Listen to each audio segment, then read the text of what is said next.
हे बनारस, क्या भाई होली का खुमार उतरा या नहीं? ओफो बनारस, हम सब ने तो जम के होली खेली भैया। सच में ये रंगों का त्योहार ना हर किसी को अपने रंग में रंग ही लेता है, कोई कितना भी नानुकुर करने वाला शख्स क्यों ना हो। होली के रंग हर किसी को अच्छा चलो थोड़ा सा कहने पर मजबूर कर ही देते हैं। वेल बनारस, आज सुबह उठते ही ना एक बात आई जहन में मेरे कि चांद हमें हर रोज अलग दिखता है, लेकिन चांद से हमें कोई दिक्कत नहीं। क्यों? वो चाहे अधूरा सा हो, लेकिन हम उसे उतना ही पसंद करते हैं, है ना? हम सब ऐसे हैं, हमें चांद से कोई गिला नहीं। कभी 10%, तो कभी 20, कभी 30। सिर्फ एक ऐसा दिन होता है जब चांद पूरा होता है। बाकी कमियां तो हर रोज होती हैं। कभी 10% नहीं है, कभी 20% नहीं है, लेकिन फिर भी हम उसे उतना ही प्यार करते हैं। हमारी आंखें उसे उस तरह से ही देखती हैं। इनफैक्ट 90% नहीं होने के बावजूद भी उस दिन सबसे ज्यादा खूबसूरत लगता है। जब वो अपने रूप का सिर्फ 10% होता है, तब भी उतना ही खूबसूरत लगता है। जब हम चांद के साथ ये कर सकते हैं, तो लोगों के साथ क्यों नहीं बनारस? हमारे सारे रिश्तों में sometimes people around us are 10%, sometimes 20%। हर कोई अपने पूरे एलिमेंट में, अपनी पूरी वाइब में हर रोज तो नहीं हो सकता ना। कभी मूड अच्छा है, कभी बुरा है। डिफरेंस सिर्फ ये है कि चांद बहुत दूर है और लोग हमारे बहुत करीब होते हैं। इसलिए शायद हम लोगों को उनके पूर्ण स्वरूप में ही देखना चाहते हैं, उनकी कमियों के साथ। हर रोज जब उनका कभी 10% है, कभी 20% कम है, तुरंत हमें दिक्कत हो जाती है लेकिन चांद के साथ हम उसे हर रूप में पसंद करते हैं।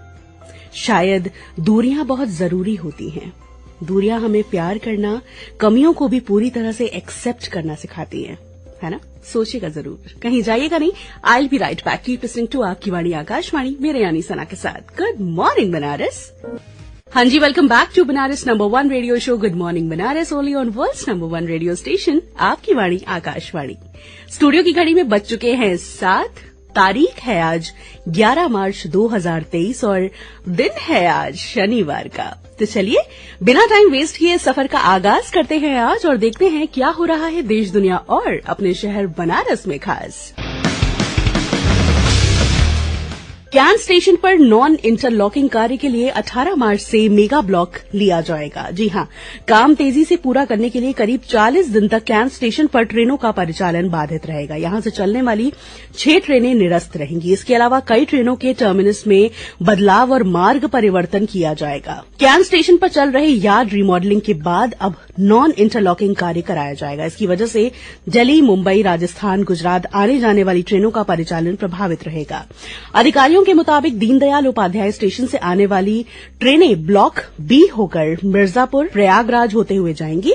संभावित ट्रेनों में Shramjeevi, Patna, Kota, Upasana, Doon express, Punjab mail, Neelanchal, Secunderabad express शामिल है। सबसे ज्यादा परेशानी गोरखपुर, बलिया, छपरा रूट पर आने जाने वाली स्वतंत्रता सेनानी, पवन विभूति, लिच्छवी, चौरी चौरा, बापूधाम एक्सप्रेस के यात्रियों को होगी। 18 मार्च से मेगा ब्लॉक की तैयारी है। करीब 40 दिन का ब्लॉक मांगा गया है। इसके अलावा नगर निकाय चुनाव के लिए मतदाता सूची का प्रकाशन कल यानी 10 मार्च से हुआ। अगर आपका नाम सूची में नहीं है तो नए सिरे से जुड़वाने का मौका मिलेगा। जी हां, इसके लिए आज यानी 11 मार्च से 17 मार्च तक आवेदन किए जा रहे हैं। वेबसाइट www.sec.up.nic.in पर जाकर ऑनलाइन आवेदन आप कर सकते हैं। बूथों पर भी आवेदन फॉर्म उपलब्ध हैं। निर्वाचक रजिस्ट्रीकरण अधिकारी और अपर जिला अधिकारी प्रशासन रणविजय सिंह जी ने बताया कि नगर निगम और नगर पंचायत क्षेत्र गंगापुर की मतदाता सूची पहले भी प्रकाशित हो चुकी है और अब ये अंतिम मौका दिया जा रहा है। सूची प्रकाशन के बाद ही मतदाता सूची में नाम जुड़वाए और कटवाए जा सकेंगे और संशोधन के साथ शिफ्ट की औपचारिकता पूरी की जा सकेगी। इसके साथ ही देश के पहले ट्रांसपोर्ट रोपवे की आधारशिला माननीय प्रधानमंत्री श्री नरेंद्र मोदी जी चैत्र नवरात्र में रख सकते हैं। जी हां, वाराणसी की सबसे महत्वाकांक्षी परियोजना के शिलान्यास के बाद कैंट रेलवे पर निर्माण शुरू कर दिया जाएगा। हमारे माननीय प्रधानमंत्री श्री नरेंद्र मोदी जी कैंट स्टेशन पर प्रस्तावित पहले रोपवे स्टेशन की पहली ईंट रख सकते हैं। इसकी तैयारी में प्रशासनिक अफसर जुटे हुए हैं। कैंट से गुदौलिया के बीच प्रस्तावित रोपवे परियोजना का काम शिलान्यास के ठीक बाद शुरू होगा। करीब 4.5 किलोमीटर लंबे रोपवे रूट से पेयजल, सीवर, टेलीफोन सहित अन्य लाइनें हटाई जा रही हैं। ये काम 15 मार्च तक पूरे होने के चांसेस हैं बनारस और इसके बाद ही टावर स्टेशन सहित अन्य निर्माण के लिए सर्वे शुरू किया जाएगा। बता दूं आपको कि इस परियोजना को 3 साल में पूरा करने का लक्ष्य है। अगर सब सक्सेसफुली एग्जीक्यूट हो जाता है तो ऐसा ही नेटवर्क शहर के अन्य हिस्सों में स्थापित किया जाएगा। इससे दूसरे हिस्सों से भी लोग काशी विश्वनाथ मंदिर तक आसानी से पहुंच सकेंगे।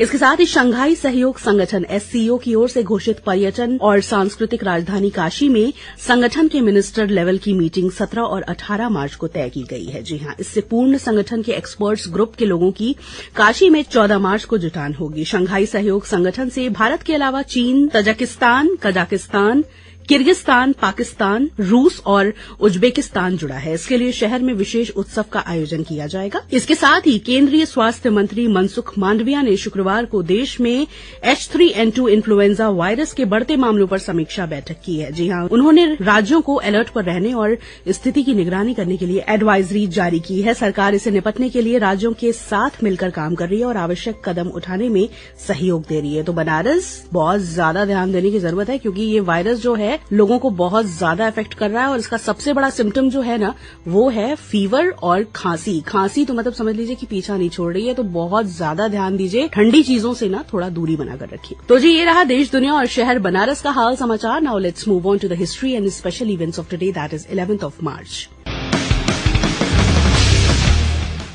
ईयर 1999 में इन्फोसिस कंपनी पहली भारतीय कंपनी है जो अंतर्राष्ट्रीय स्टॉक एक्सचेंज की सूची में आई है। इसके साथ ही साथ बनारस अमेरिकी अंतरिक्ष एजेंसी नासा के यान एंडेवर ने साल 2008 में अंतरिक्ष स्टेशन की ओर उड़ान भरी। इसके साथ ही विश्व स्वास्थ्य संगठन वर्ल्ड हेल्थ ऑर्गेनाइजेशन ने कोविड-19 को वैश्विक महामारी साल 2020 में घोषित किया।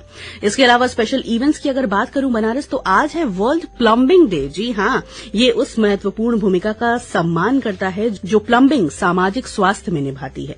प्लम्बिंग एक प्रमुख कारण है कि हमारे शहर और कस्बे इतने साफ क्यों हैं।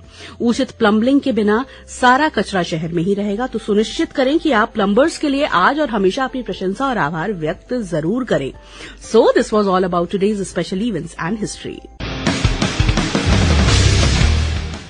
हाँ जी बनारस, मैं ना बड़े दिनों से आप सबसे एक बेहद जरूरी मुद्दे पर बात करना चाह रही थी कि देखिए, त्योहार पर त्योहार तो बीते जा रहे हैं, साल पर साल बीते जा रहे हैं। हम टेक्नोलॉजी के जमाने में बहुत आगे बढ़ गए हैं एंड नो डाउट हमने तरक्की भी की है, लेकिन एक ऐसी चीज है जिस पर हम सब आज तक काबू नहीं कर पाए बनारस, और वो चीज है प्लास्टिक। जी हाँ, लोग समझ नहीं रहे कि कितनी खतरनाक है ये हमारे एनवायरमेंट के लिए, हमारे हेल्थ के लिए। ये सब जानने के बाद भी हम मानने का नाम नहीं ले रहे बनारस। अगर हम चाहें ना तो छोटी छोटी पहल करके अपने एंड से भी रोकथाम लगा सकते हैं। जैसे कहीं अगर सफर वगैरह में आप जा रहे हैं तो अपना जो है पानी है वो आप अपने साथ लेकर जाइए। क्या जरूरत है प्लास्टिक की बॉटल्स वगैरह खरीदने की, है ना। शादी ब्याह में अक्सर हम देखते हैं प्लास्टिक की प्लेट, स्पून्स, ग्लासेस, अवॉइड करिए उसे प्लीज। मार्केट जा रहे हैं तो अपना कैरी बैग लेकर जाएं, क्यों पॉली बैग्स को यूज करना, है ना। ऐसी चीजें करके ना हम अपनी तरफ से बहुत हद तक प्लास्टिक यूसेज को रोक सकते हैं बनारस। और आज इस बेहद इंपॉर्टेंट टॉपिक पर अपनी बातें हमसे शेयर करने के लिए मेरे साथ जुड़ चुके हैं अपने शहर बनारस के सोशल एक्टिविस्ट सत्येंद्र उर्मिला शर्मा जी, जो बेसिकली एक ओल्ड एज होम रन कर रहे हैं और सिंगल यूज प्लास्टिक के लिए भी इन्होंने बहुत सारे काम किए हुए हैं। और बाकी की जो बातें हैं वो आप इन्हीं की जुबानी सुनिए। आरजे सना सलीम जी व आकाशवाणी के सभी श्रोताओं को सादर प्रणाम। दोस्तों, मेरा नाम सत्येंद्र शर्मा है और मैं मेरा देश मेरा दायित्व नामक संस्था का संस्थापक अध्यक्ष हूँ। दोस्तों, हम मूल रूप से अनाथ, असहाय व जरूरतमंद वृद्धजनों के पुनर्वास के लिए कार्य करते। अपने गांव चंदापुर में एक छोटा सा सेवा कुटीर का निर्माण किया है, जहां वृद्धजनों के जीवन को सुखद, निरोगी व खुशहाल बनाने का विनम्र प्रयास किया जाता है। सेवा कुटीर में स्थायी रहने वाले वृद्धजनों के अलावा प्रतिदिन अनेक वृद्धजन भी सेवा कुटीर में आते हैं और जहां उनका पूरा ख्याल रखा जाता है। साड़ी, कपड़े, जूते, मोजे, दवा, भोजन, तेल, साबुन और जरूरत की जो भी वस्तुएं होती हैं हम उन्हें प्रदान करते हैं। साथ ही पर्यावरण की सुरक्षा हेतु जन जागरूकता अभियान पर्यावरण मित्र कपड़े का झोला के माध्यम से कामकाजी महिलाओं से 10-20 रुपए देकर पुराने पैंट के कपड़े से झोला सिलवाकर हम लोग फल मंडी, सब्जी मंडी, बाजार, मोहल्ला, डोर टू डोर वितरण करने का काम करते हैं। दोस्तों, आपको जानकर खुशी होगी कि अब तक लगभग 5,500 से ज्यादा झोले हम वितरित कर चुके हैं। हमारी संस्था का लक्ष्य है वृद्धजनों की सेवा, पर्यावरण सुरक्षा। आज के समय में हम सभी जानते हैं कि पर्यावरण का कितना अधिक दोहन हो रहा है उस पर से प्लास्टिक का उपयोग भी धुआंधार बढ़ गया है। हमने संकल्प तो लिया कि प्लास्टिक का उपयोग नहीं करेंगे, परंतु आत्मसात नहीं किया। सिंगल यूज प्लास्टिक के इस्तेमाल पर प्रतिबंध आज के समय की मांग भी है और जरूरत भी। ये गंभीर विषय है। देश के प्रधानमंत्री भी लाल किले के प्राचीर से देश की जनता को कपड़े का झोला इस्तेमाल करने को प्रोत्साहित करते हैं, तो आप समझ सकते हैं विषय कितना गंभीर है। मैं जन जागरूकता अभियान के माध्यम से कपड़े का झोला वितरण करने का कार्य कई वर्षों से कर रहा था, और उसी बीच नगर निगम के इंस्पेक्टर डॉक्टर अनुश्री श्रीवास्तव जी का सहयोग और साथ मिला और अभियान को बल मिला, गति मिली। दोस्तों, हम लोगों ने कई बार शहर के प्रमुख क्षेत्रों में प्लॉगिंग रन का आयोजन किया और सीधे शहर वासियों को जोड़ने का काम किया। अगर कुछ खास बिंदुओं पर हम ध्यान दें तो निश्चित रूप से सिंगल यूज प्लास्टिक का उपयोग कम हो सकता है। जैसे कि सब्जी फल आदि लेने हम जाए तो कपड़े का झोला साथ लेकर के जाए। प्लास्टिक के बोतल में पानी पीने की जगह हम स्टील के बॉटल्स, कॉपर बॉटल्स का इस्तेमाल करें। फ्रिज में कांच की बोतल रखें। जो लोग स्ट्रीट फूड के प्रेमी हैं तो वो बैग में एक छोटा सा प्लेट और चम्मच रखें। आप चाहें तो इसका वीडियो और फोटो बना करके सोशल मीडिया पे डाल सकते हैं, शेयर कर सकते हैं, उससे लोग इंस्पायर होंगे। प्लास्टिक के रेजर की जगह स्टील और कॉपर की रेजर इस्तेमाल करें। दोस्तों, हम इंसान हैं और इंसान होने के नाते हमें जीवन जागरूकता के साथ जीना चाहिए। दोस्तों, प्लास्टिक के कण हमारे रक्त में घुलकर कैंसर जैसी बीमारी तो बढ़ाते ही हैं, साथ ही चर्म रोग, दमा, बच्चों में सांस की समस्याएं, इन रोगों को भी वो बढ़ा देते हैं। प्लास्टिक कचरे का दोस्तों आलम यह है कि आज पूरे पृथ्वी पर एक सतह प्लास्टिक की बन गई है, जो वाटर कंजर्वेशन की राह में एक बड़ा रोड़ा है। दोस्तों, आज धरती, वायु, जल सब जहरीले होते जा रहे हैं। कारण यह है कि प्लास्टिक में तमाम पॉल्यूटेंट्स और हार्मफुल केमिकल्स हैं, जैसे बीपीए। आपने देखा भी होगा, इसका प्रचार होता है कि ये प्लास्टिक बीपीए फ्री है। दोस्तों, ये सिर्फ एक कहने की बात है। बिस्फेनॉल, थायलेट्स, ये जो चीजें हैं, ये धीरे धीरे हवा में घुलती है। पानी की बोतल, वो प्लास्टिक के जो कण है, वो जहरीले कण, वो पानी में धीरे धीरे घुलते हैं, और ये पूरी मानव सभ्यता के लिए खतरा है। भारत में एक साल में लगभग 35 लाख टन प्लास्टिक कचरा बनता है, और लगभग 1.5 करोड़ टन जो है ये कचरा समुद्र में सीधे जा रहा है। आज बहुत सारे लोग सी फूड्स पसंद करते हैं। आप सोचिए, आप सी फूड्स के बहाने आप सीधे जहरीले तत्वों को आप निगल रहे हैं। मेरा देश मेरा दायित्व टीम की ओर से मैं आज आकाशवाणी के इस मंच से आप सभी से निवेदन करता हूं कि जागरूकता ही सभ्य व स्वस्थ जीवन का आधार है। आइए हम सब मिलकर ये प्रण लेते हैं कि हम जब भी बाजार जाएंगे कपड़े का झोला लेकर के ही जाएंगे और कम से कम प्लास्टिक का उपयोग करेंगे, और पर्यावरण के एक योद्धा की तरह हम अपने शहर, अपने देश को साफ और स्वच्छ रखेंगे। धन्यवाद। Thank you so much Satyendra ji, हमसे जुड़ने के लिए, और आपके लिए ढेर सारी दुआएं, क्योंकि अपनों के लिए ना हर कोई करता है, पर जैसा कि मैंने हमेशा कहा भी है, और मैं लास्ट में अपने शो में ये मैसेज भी देती हूं कि कुछ ऐसा करिए जिससे किसी ना जानने वाले के चेहरे पर स्माइल आए, तो वो काम सीरियसली आप कर रहे हैं। तो hats off to you and a big round of applause from my side.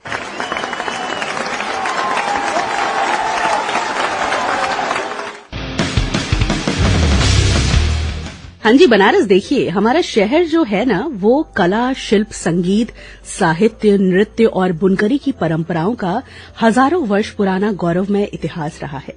Banaras का सर्वाधिक प्रसिद्ध शिल्प सिल्क की बुनाई है। स्थानीय शिल्पकारों द्वारा उत्पादित बनारसी साड़ियां भारत में ही नहीं बल्कि पूरे विश्व भर में सर्वाधिक पसंदीदा उत्पाद है। प्रसिद्ध बनारसी साड़ियों के अतिरिक्त पीतल और तांबे के बर्तन, कढ़ाई कार्य, ग्लास बीड्स, लकड़ी, पत्थर और मिट्टी के खिलौने, उत्कृष्ट स्वर्ण आभूषण वाराणसी के कुछ अन्य प्रसिद्ध उत्पाद हैं। अपने बनारस में निर्मित बनारसी साड़ी भारत की भव्यतम साड़ियों में से है और इसे सोने और चांदी की ब्रॉकेट और जरी उत्कृष्ट सिल्क और शानदार कढ़ाई के लिए जाना जाता है। ये साड़ियां काफी भारी होती हैं क्योंकि इन्हें बुने हुए महीन सिल्क से बनकर इनकी सजावट गहन चित्रकारी और नक्काशी द्वारा की जाती है। इनकी विशिष्ट विशेषता है मुगल प्रेरित चित्रकारी, जैसे गहन गुथाई द्वारा फूल पत्तियों का रूपांकन, सीधी पत्तियों का तार जैसे बाहरी झल्लर कहा जाता है। इन साड़ियों की विशेषता बॉर्डर का आखिरी छोर भी है। अन्य विशेषताएं हैं सोने का काम, घनी बुनाई, छोटी आकृतियां, मेटेलिक दृश्यात्मक प्रभाव, पल्लू, जाल और मीनाकारी का काम। आभूषण हो या सजावटी सामान, गुलाबी मीनाकारी इन सब की खूबसूरती में चार चांद लगा देती है। कभी इस कलाकारी में केवल पुरुष ही माहिर थे, लेकिन अब इसमें महिलाओं ने भी अपनी मौजूदगी दर्ज करानी शुरू कर दी है बनारस। और हो भी क्यों ना, हमारी छोरियां चोरों से कम हैं के? बिल्कुल कम होना भी नहीं चाहिए भैया, क्योंकि हम वो सब कर सकते हैं जिन्हें लोगों ने इम्पॉसिबल का नाम दिया है। सो बस आज के लिए इतना ही बनारस। आज का प्रोग्राम अगर आपको पसंद आया then do share your valuable views on pklgair@gmail.com। और अब छोड़े जा रही हूँ आपको विद दिस ट्रैक। मिलूंगी आपसे 8:45 पर मधुरिमा के साथ। अब से थोड़ी देर में यानी 7:20 से प्रादेशिक समाचारों का सिलसिला जारी रहेगा हमारे गोरखपुर केंद्र से। सुनाओ, this is Sana heading of. खुश रहिए, प्यार बांटिए और 24 घंटों में किसी ना जानने वाले की खुशियों की वजह बनिए। जैसा कि मैंने हमेशा कहा है, कहती हूँ और कहती रहूंगी भी कि बहुत सुकून मिलेगा। ट्राई जरूर कीजिएगा। चलती हूँ, टाटा बाय, दुआओं में याद और अपना ख्याल रखिएगा। Happy weekend.